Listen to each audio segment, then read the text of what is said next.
Los capilares. Los capilares es precisamente donde las arteriolas se transforman en estos vasos básicamente con células endoteliales, y es donde se produce el intercambio gaseoso, el intercambio de nutrientes, a través de las células endoteliales la mayoría de las veces, a través de un fenómeno que se denomina transitosis. Eso lo van a ver con más detalle en biología celular y seguramente en fisiología. Bueno, los capilares, el lecho capilar obviamente son los vasos más numerosos del cuerpo porque están distribuidos en todo el cuerpo y siempre están distribuidos en tejido conectivo laxo, o sea, siempre hay tejido conectivo laxo de alguna manera que está asociado, excepto obviamente el sistema nervioso central, que ahí prácticamente no tenemos tejido conectivo. Acuérdense que están los astrocitos, son los que de alguna manera proveen esa situación, y prácticamente no tenemos materia extracelular. El diámetro, como les dije, puede ir de 4 micrones a 10 micrones. 4 micrones cuando el capilar de alguna manera está cerrado, cuando el esfínter precapilar no está mandando sangre, entonces la célula endotelial, muchas veces el lumen del vaso capilar corresponde a una célula endotelial, otra para formar el tubito, porque recuerden que estos son tubitos, no son anillos nomás, son tubitos. Lo que pasa es que cuando uno lo corta transversal lo ve como un anillo. Y tal como alguna vez le dibujó el doctor Fuente, ¿no es cierto?, en algún lado el núcleo de la célula endotelial y como dos bracitos que se juntan al otro lado como un anillo. Y cuando está abierto, la célula está como expandida, permite el flujo y la pasada de glóbulos rojos. Y habitualmente los glóbulos rojos en el territorio capilar van como moneditas apiladas, y es por eso la forma que tienen los glóbulos rojos. Si ustedes se fijan bien, los glóbulos rojos tienen, no sé, forma de freshmel, no sé, son más gruesitos por fuera, son bicóncavos, gruesos por fuera, y en el medio tienen como una hendidura, como una zona más aplanada, y eso permite que vayan como pilas de monedas dentro del capilar. Entonces van tirando el oxígeno hacia afuera, y a medida que van avanzando se van quedando sin oxígeno, y su hemoglobina, que es más afín por el CO2, lo capta rápidamente y va retirando el CO2 que hay en los tejidos y va eliminando el oxígeno, o tirando el oxígeno para que las células lo capten. Y eso pasa a través de las células endoteliales, a través de vesículas de transitosis que pasa de un extremo de la zona apical de la célula endotelial hacia la zona basal de la célula endotelial. Pero acuérdense que son súper delgaditas, entonces eso no es una cuestión que demore mucho tiempo. Entonces, la idea es que el flujo sanguíneo sea lento, que vaya lentito, la célula va pasando así, va pasando, como digo, aquí está el lumen y el glóbulo rojo va pasando así, y el otro viene atrás, así como monedas apiladas, ¿ya? Y van lentamente, ¿ya? Y hay muy poca presión hidrostática, como les dije, pero siempre es un poquito más positiva desde el lumen hacia afuera. Recuerden que también el plasma sanguíneo contiene proteínas, tiene albúmina, tiene inmunoglobulina, tiene cosas, lipoproteínas, etcétera, que hacen que de alguna manera trata de mantener el líquido dentro del vaso sanguíneo. En el intersticio, en el tejido conectivo, también nosotros tenemos diferentes tipos de proteínas que también de alguna manera atraen. También van a haber electrolitos, etcétera, que van a tender a salir, van a tener que tratar de volver a entrar. Ahora, la cuestión es que parte del líquido que está dentro del vaso capilar, parte del líquido, que sería el plasma sanguíneo, sale igual un poquitito hacia al tejido conectivo, y que después vuelve al tejido vascular, y lo que no vuelve se lo lleva al sistema linfático, porque si no los tejidos se hincharían, y es lo que pasa en la inflamación. Cuando hay inflamación hay una pasada neta de líquidos desde los vasos sanguíneos hacia el tejido conectivo, y eso es lo que hace que el órgano se hinche y aumente su volumen, y eso se llama edema. Pero eso, como les digo, es materia que vamos a ver después, vamos a ver en patología.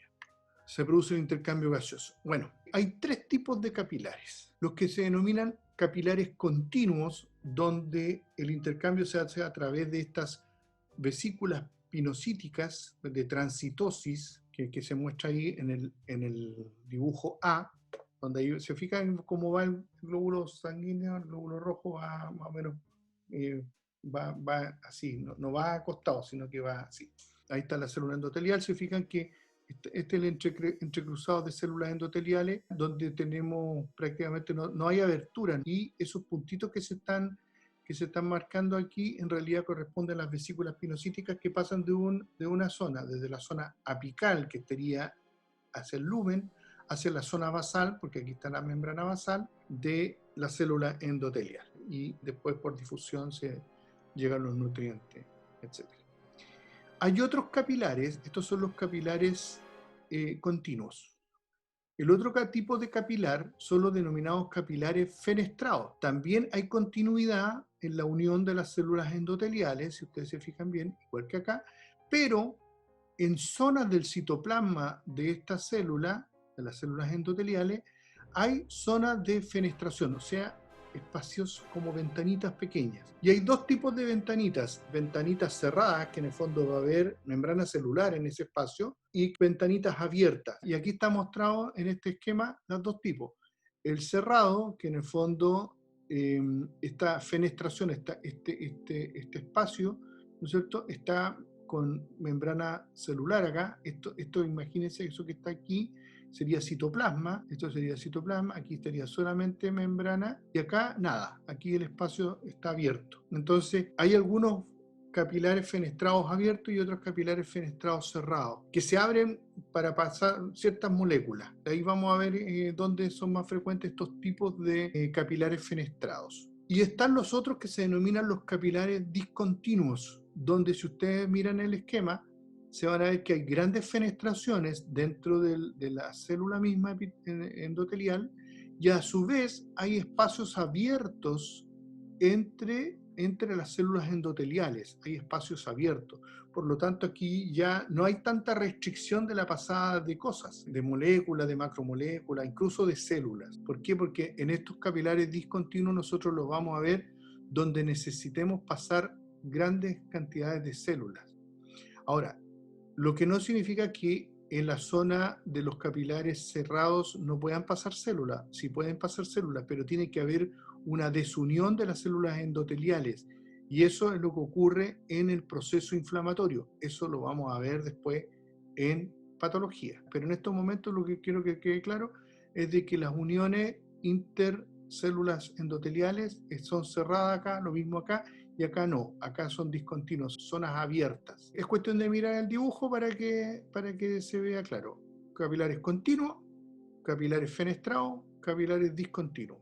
Continuo, que hay unión entre las células endoteliales y se produce el traspaso de moléculas a través de vesículas pinocíticas, o sea, vesículas que van desde un sector al otro. Pueden ir desde la zona apical, que sería la zona del lumen, hacia la zona basal, que sería la zona donde está la membrana basal, o viceversa, porque también tiene que ser el sentido inverso. En el caso de las fenestrados, las células endoteliales están unidas, tienen todas sus uniones como corresponde, y a través de su citoplasma hay zonas de fenestración. Fenestración, recuerden que es una ventana, ¿ya? Zonas de ventanitas. Y estas ventanitas pueden ser cerradas o abiertas. Cerradas quiere decir que igual hay algo de membrana celular ahí, en entre medio, no está 100%, y hay fenestraciones abiertas donde sencillamente no hay nada, puede pasar la molécula de un lado para otro. Y el caso C son los capilares discontinuos, acá está hablando, discontinuos, ¿ya? Donde tenemos grandes aberturas, grandes fenestraciones, ya no es una fenestra chiquitita, sino que una fenestración grandota, y además entre sí las células endoteliales no cubren todos los espacios, ¿ya? No cubren todos los espacios, dejando zonas de cubierta. Tanto como este tienen membrana basal. La única diferencia es que la membrana basal de esta, sobre todo, es un poco más discontinua, no es tan continua como en estos otros casos. Aquí el dibujante lo hizo bien, que en el fondo es bastante continua la membrana basal. Estoy hablando de la membrana basal ahora. En cambio aquí nos dibujó la membrana basal, y ahí está mal, porque tiene que estar la membrana basal. Pero la diferencia es que esa membrana basal de esta célula, de este tipo de capilar, también es discontinua, también deja espacios. ¿Por qué? Porque por ahí tienen que meterse células, pasar células. En el fondo es donde se necesitan filtros celulares. Y les doy al tiro el dato. En el vaso que tenemos nosotros en el hipocondrio izquierdo, ¿ya? Corresponde los capilares sinusoides, ¿ya? Van a eso. ¿Y dónde vamos a encontrar este tipo de capilares? En la médula ósea hematopoyética. De hecho, aquí vamos a mostrar ahora dónde están estos tipos de capilares. Los capilares continuos se encuentran prácticamente en todo el cuerpo. O sea, la mayoría de los capilares que vamos a ver en el cuerpo van a ser de tipo continuo. Insisto que en algunos momentos va a dejar pasar moléculas, va a dejar pasar líquido y incluso va a dejar pasar células. Pero para que ocurra eso, tienen que ocurrir varios fenómenos con las células endoteliales, y eso ocurre en los fenómenos inflamatorios. Pero no es materia de este curso, así que por favor quédense con la idea nomás de que en los capilares continuos también podrían pasar cosas más grandes, pero es porque se produce un cambio morfológico, un cambio bastante sustantivo en las células endoteliales. ¿Dónde vamos a tener capilares continuos? En todos los músculos, sistema nervioso central, aquí obviamente son acuérdense que los astrocitos impiden todo. En el pulmón, o sea, en el fondo, nuestro intercambio gaseoso con el aire se hace a través de capilares continuos, donde tenemos glándulas exocrinas, que son las que liberan, ¿no es cierto? Y prácticamente todo el tejido conectivo. Los capilares continuos son prácticamente la mayoría. Capilares fenestrados, ¿dónde vamos a tener capilares fenestrados? Donde nosotros necesitamos pasar grandes moléculas y un poquito más complejo su manejo, ¿ya? Entonces lo vamos a encontrar en los intestinos, la vesícula biliar, en algunas glándulas, en las glándulas endocrinas en general. Por ejemplo, tienes que pensar que los capilares que están en la hipófisis o en la tiroides, en las glándulas suprarrenales, necesitan pasar grandes moléculas desde la glándula hacia, piensen en el páncreas también, el páncreas endocrino, ¿ya? La insulina, el glucagón, tienen que pasar esas moléculas grandotas a través de los capilares para que lleguen a la sangre y se puedan distribuir por todo el cuerpo, para que tengan una función endocrina. Por lo tanto, necesitan de fenestraciones no tan capilares, no depender tanto de la transcitosis, sino que de apertura. Apertura a través del mismo citoplasma de la célula endotelial. Y esos son los capilares fenestrados. Y tal como dice ahí, hay dos tipos: los de fenestraciones cerradas y otros abiertas. Las fenestraciones cerradas, la mayoría de estos que estoy nombrando acá, son de tipo fenestraciones cerradas. Y los de fenestración abierta, básicamente en los capilares del corpúsculo renal, ¿ya? Donde se produce la filtración de la sangre. Capilares discontinuos, dije que necesitaba para pasar no solamente macromoléculas, básicamente células, para que pasen células. Incluso, como les digo, ahí la membrana basal también está discontinua, también tiene espacios abiertos. ¿Y dónde tenemos?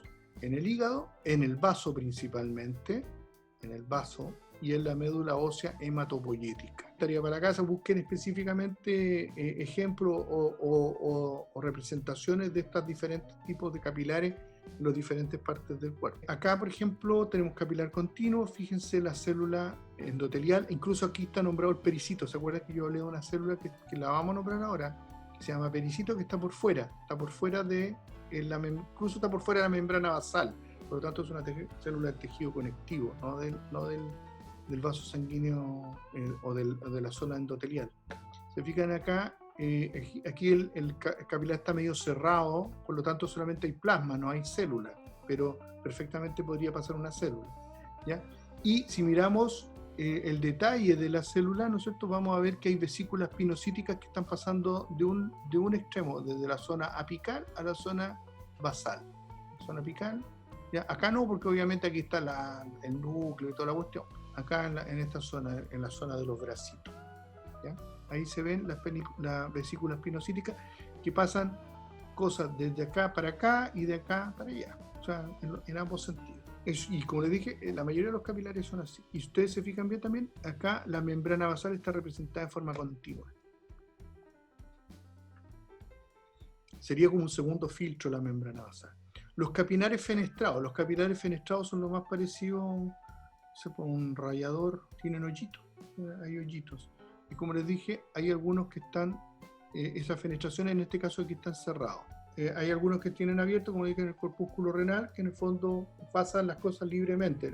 En cambio, la mayoría de los otros tienen que atravesar algo de membrana basal, algo de membrana celular, ¿ya? Probablemente incluso hayan transportadores, proteínas, cosas que permitan el paso, pero rápidamente de un lado para el otro. Y aquí se ven, en el bordecito de la célula endotelial. y los capilares discontinuos o sinusoides, vamos a tener estas aberturas más grandes, perdón, por acá, aquí están, aberturas más grandes, y además zonas donde van a estar entre las células endoteliales que van a estar como separadas, entonces las penetraciones van a ser mucho más grandes. Y como les digo, también la membrana basal va a seguir solamente la zona donde está el citoplasma, no en la zona donde están las aberturas. Los pericitos, ¿qué son los pericitos? Son células del tejido conectivo que van a ir acompañando de alguna manera a las células endoteliales y van a estar por fuera. Son lo más parecido a un pulpito. Tienen que pensar que es como un pulpito que tiene varios bracitos y tiene como unos tentáculos que tienden a ayudar a cerrar o abrir los capilares. Son células alargadas, como digo, y se parecen bastante a un pulpo en su estructura. Son, como digo, similares a los fibroblastos, pero tienen capacidades contráctiles. En ese sentido, se parecen incluso más a los miofibroblastos. Fíjense que tienen componentes como incluso actina, incluso miosina, ¿ya? Y tropomiosina, que son propios de las células musculares. A mí me parece más célula muscular lisa. De hecho, yo creo que eso es como un camino intermedio entre fibroblasto y célula muscular lisa, o más bien entre miofibroblasto y célula muscular lisa, es como una cosa intermedia. Incluso para algunos autores consideran a estas células como reservas de células madre, como que tuvieran características de células madre. Pero fíjense, tienen la potencialidad de diferenciarse a endoteliocito y célula muscular lisa, o sea, podrían perfectamente transformarse en célula muscular lisa o incluso a endoteliocito. Aquí vamos a ver los pulpitos, aquí están, ¿se fijan?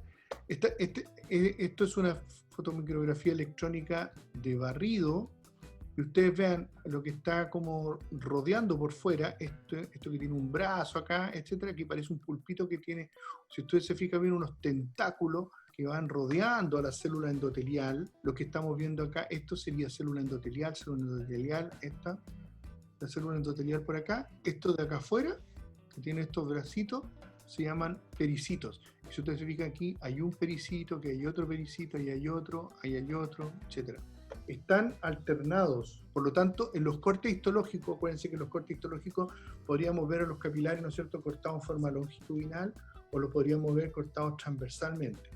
En algunos cortes transversales se alcanzan a ver los pericitos, pero acuérdense, todo va a depender de dónde pase el corte, porque si el corte pasa puro por ahí, no va a pasar nada, pero si pasa por ahí, se va a ver el núcleo del pericito. Y lo mismo en los cortes transversales, en los cortes longitudinales, si el pericito se alcanza a ver, se le va a ver el núcleo. Habitualmente el citoplasma y esos tentáculos, entre comillas, son demasiado pequeños como para que los veamos en una tinción H normal. Por lo tanto, no es muy frecuente verlo, pero eso puede ocurrir. Voy a colorear esto. Acá, por ejemplo, aquí tenemos un vaso capilar. Se fijan, prácticamente no tenemos, pero por ejemplo aquí ese me da la impresión de que podría ser un pericito que está por fuera. Recuerden que la célula endotelial va a depender de dónde la tomemos, porque si hicimos corte justo por el medio, a lo mejor no vamos a ver, vamos a ver en los contornos. Pero si pasamos un poquito más acá, un poquito más allá, vamos a ver el borde de la célula endotelial.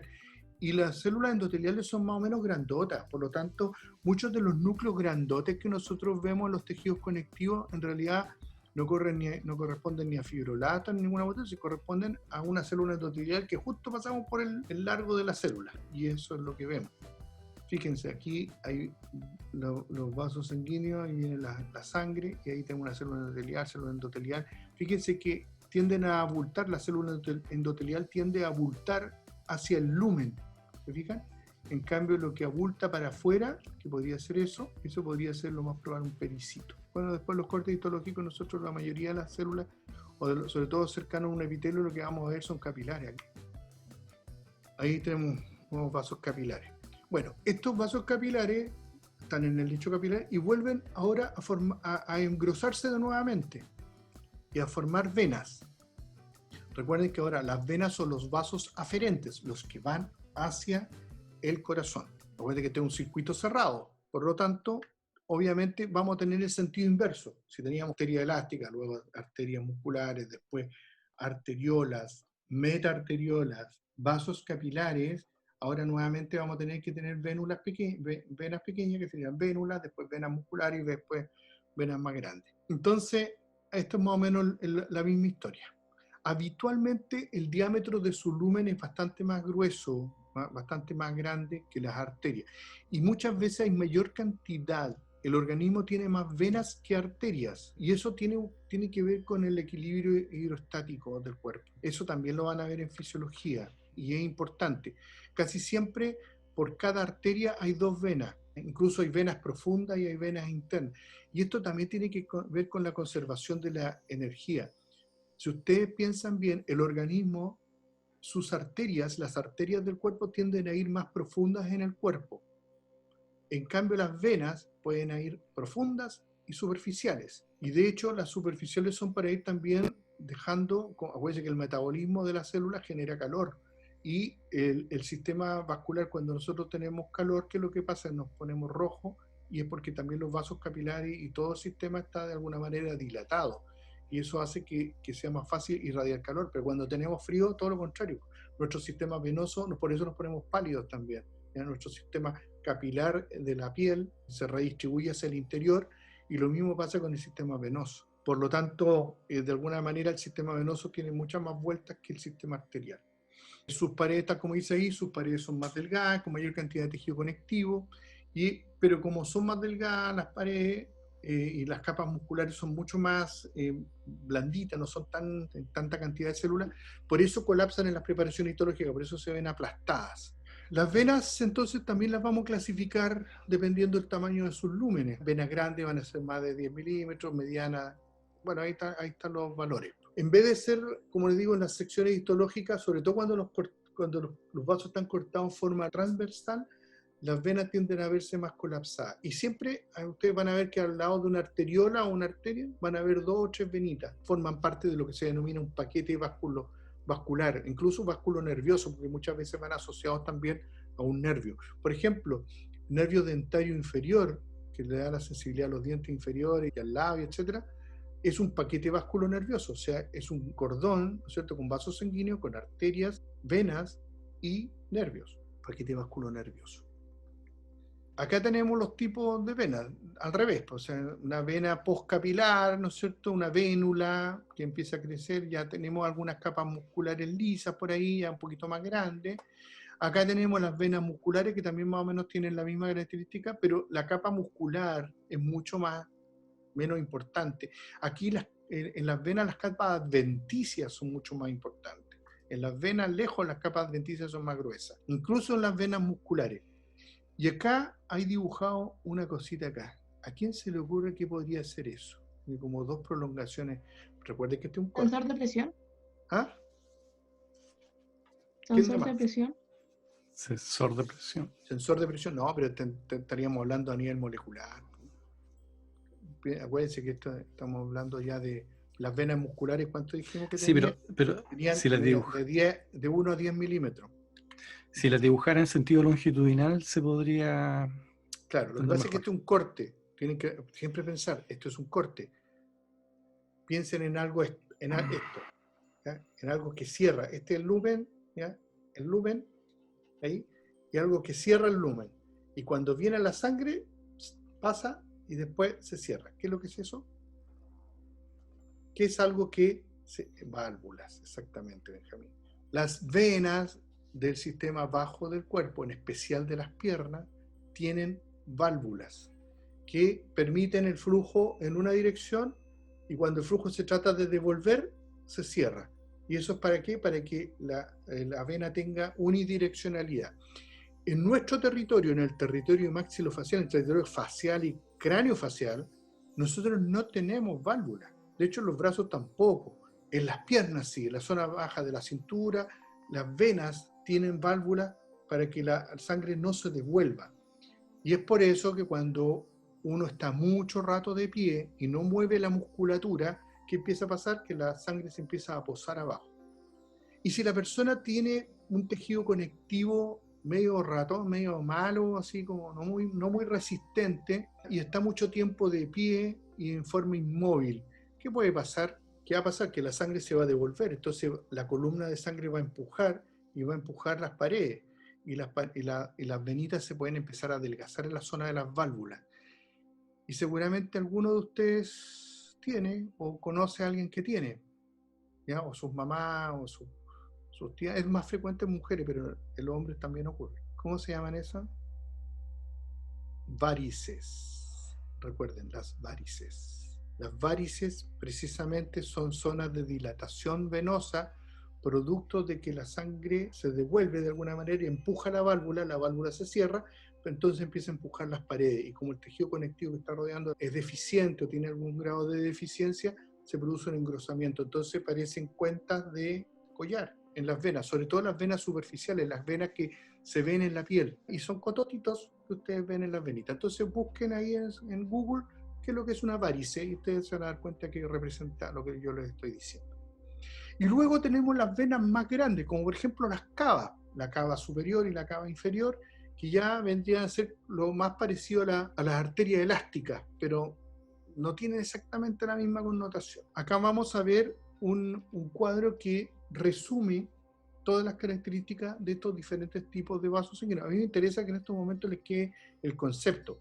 Si yo le pregunto, ¿qué tienen las arterias, arteriolas, arteria elástica, arteria muscular, las venas grandes, las venas musculares y las vénulas y las metaarteriolas y todo eso? Ustedes van a decir, tienen 3 capas de tejido: la capa íntima, la túnica íntima, la túnica media y la túnica adventicia. Y los capilares que contienen solamente células endoteliales y pericitos que están alrededor de todo el vaso capilar, pero que en los cortes se van a ver algunos u otros. Como les digo, son como verdaderos pulpitos. Entonces, ahí tenemos los diferentes tipos: las venas capulares, las vénulas postcapilares, las vénulas musculares, después las pequeñas venas, las venas medianas y las venas grandes. Aquí ya el término muscular, si ustedes se fijan bien, ya empieza a perder un poco el sentido. Y como les digo, las venas de las piernas, del sector inferior del cuerpo, tienen válvulas. Como estas, por ejemplo, de micrones, a los niveles de micrones, no tienen válvulas. Son las venas más pequeñas, las medianas, ¿ya? Las grandes no, porque ya las venas cava ya no tienen válvulas. Pero aquí, entre estas dos, podemos tener válvulas. Rápidamente, para ir terminando, las venas capas capilares, esto yo ya lo he nombrado, no me interesa tanto. Fíjense, esto que está más redondito, lo más probable es que sea una arteriola, ¿ya? Y esto que está medio así aplanado, etcétera, esto es una vénula, ¿correcto? Lo mismo acá, arteriola, vénula. ¿Se fijan que este tiende a ser más redondito y este otro tiende a ser más grueso? Esta es una arteriola y esta es una vénula, ¿ya? Lo mismo acá, arteriola, y estas otras de acá son vénulas. Incluso aquí está cortado un poco transversal. Todo lo mismo. Quiero que vayamos viendo las capas. Fíjense que las capas celulares, a diferencia de las arteriolas, de las arterias, si ustedes se fijan bien, aquí las células musculares lisas tienen una disposición parecida a la de las arterias musculares, pero está mucho menos densamente empaquetado. Y si ustedes se fijan bien, acá tenemos ahora tejido muscular liso en sentido longitudinal. Antes era solamente transversal, ¿no es cierto?, rodeando el vaso sanguíneo. Ahora aquí también vamos a tener el mismo sentido longitudinal, tanto en la zona de la capa íntima como en el límite, ¿no es cierto?, entre la capa media y la capa adventicia. Recuerden que la capa adventicia de las venas es mucho más grande. Y en la capa adventicia vamos a encontrar más o menos la misma cosa que encontrábamos en las arterias. Como les digo, es para diferenciarlo solamente, ¿ya? Vamos a encontrar una capa túnica media bastante más delgada que las túnicas adventicias. Acuérdense que la capa adventicia es lo que más caracteriza las venas, son mucho más gruesas. Aquí vamos a ver vasa vasorum y toda la cuestión, células musculares, o sea, células capilares, vamos a ver macrófagos, vamos a ver tejido conectivo, etc. ¿Ya? Aquí está la musculares lisa, que va a ser mucho menor que obviamente en una arteriola. En la arteriola no, es mucho más grande. En las medias, como les dije, vamos a encontrar las válvulas, que más o menos tiene este concepto, lo que yo les decía, que permite el flujo, pero después cuando el flujo vuelve, la válvula se cierra, ¿ya? Y puede empezar a generar presión hacia los lados, hacia allá y hacia allá. Y si el tejido conectivo aquí está deficiente, obviamente se van a formar esos cototitos que llamamos varices. Pero ¿cuál es el sentido de esto? Que la sangre fluya en un solo sentido, no que no se devuelva, porque si no tuviéramos válvula, nosotros tendríamos las patas así, nos tendríamos los pies súper hinchados, ¿no? Todo el tiempo. Acá tenemos cortes, como digo, como son cortes, solamente vamos una fracción de la válvula, por lo tanto, nunca vamos a ver la válvula completa.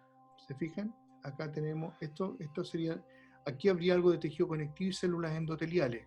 Tienen que pensar de que hay algo de tejido conectivo y células endoteliales. Y cuando digo tejido conectivo también hablamos de colágeno y todas esas cosas. Y por último, las venas grandotas, que serían ya la cava, ¿no es cierto? Las cavas superior e inferior, es un poquito más complejo. Si ustedes se fijan bien, la capa de células musculares que están más o menos parecidas en la disposición arterial son muy pequeñas, muy poca cantidad de células. La capa íntima ya no tiene células musculares lisas que estaban... Si ustedes se fijan bien acá, incluso el dibujo representa a células que están en sentido longitudinal y sentido transversal. Y lo que interesa, aquí también vamos a encontrar lámina elástica, pero no de la característica que tiene obviamente las arterias.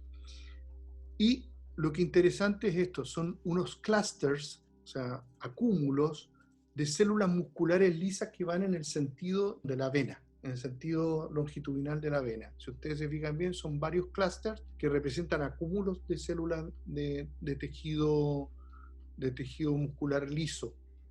Y esto ya no son parte de la capa media, ¿ya? La capa media serían estas que están acá, sino que capa de la adventicia. Y se ve de esta forma, ¿ya? Acá tenemos, acuérdense que estos son más grandes, por lo tanto ya no estamos viendo detalle celular, estamos viendo capas nomás. Entonces, si nosotros pensamos acá, por aquí debería estar la túnica íntima, de aquí la célula endotelial, algo de tejido conectivo. Esta pequeña zona sería la túnica media, donde vamos a encontrar células así y células así, o sea, células que están ordenadas, ¿no es cierto?, alrededor, en forma periférica y concéntrica al lumen, pero también vamos a ver alguna que otra célula en forma longitudinal. Y lo que es notorio, que vamos a tener una adventicia muy gruesa, y en la parte más interna de esa adventicia vamos a encontrar acúmulos, clusters, de tejido muscular liso, musculatura lisa, pero que van en sentido longitudinal al vaso sanguíneo. ¿Ya? El vaso sanguíneo tiene esta disposición y las células van así. Entonces ahí se aprecian, obviamente, tejido conectivo alrededor, etcétera, etcétera. Entonces, este cuadrito resume más o menos lo que hemos hablado. Si ustedes miran apréndanse bien este cuadro de resumen, porque es más o menos lo que hemos hablado todo el rato, ¿ya? Las arterias elásticas, las arterias musculares, las arteriolas, los vasos capilares, ¿ya? Acuérdense, 3 tipos de vasos capilares, o sea, 3 tipos de capilares, la zona venular, que empiezan a aparecer las células musculares lisas, cuando empiezan a aparecer las células musculares lisas, después las venas pequeñas, las venas medianas, que tienen más características como musculares, ¿no es cierto? Las venas medianas, que empiezan a aparecer diferentes disposiciones de las células musculares, y ya las células grandotas, como las venas cavas, las grandes venas, ¿cierto?, que van a tener esta disposición ya mucho más notoria, que la diferencia obviamente claramente de las otras. Y es lo mismo, acuérdense, redondita arteria, alargada vena. Y ahí este es un paquete de ájulo nervioso, fíjense. Además encontramos nervios. Y la misma, pero con diferentes tinciones. ¿Se fijan? Acá se puede ver más detalle celular, acá se ve más el detalle de las láminas elásticas, en este caso, y tejido conectivo. Ahí. Fíjense que acá nos aprecia la densidad de colágeno que hay acá.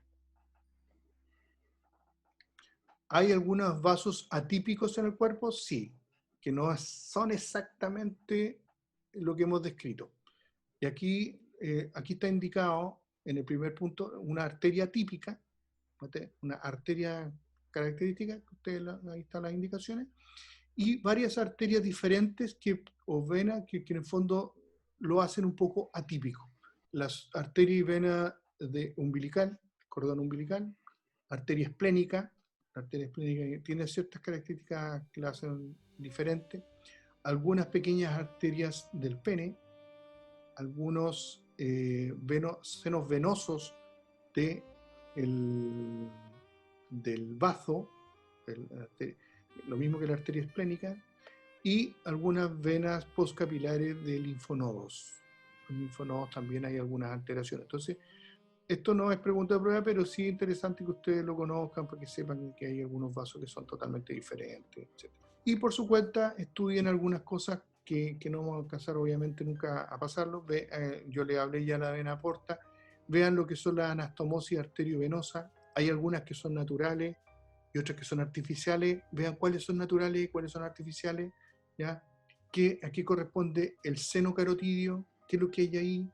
¿Qué es lo que hay en el cuerpo carotidio, el cuerpo aórtico? ¿Ya? El corazón, las características del endotelio, porque recuerden que igual va a haber endotelio dentro del corazón, ¿ya? Y algunas características de los vasos linfáticos que después vamos a verlo en el segundo semestre.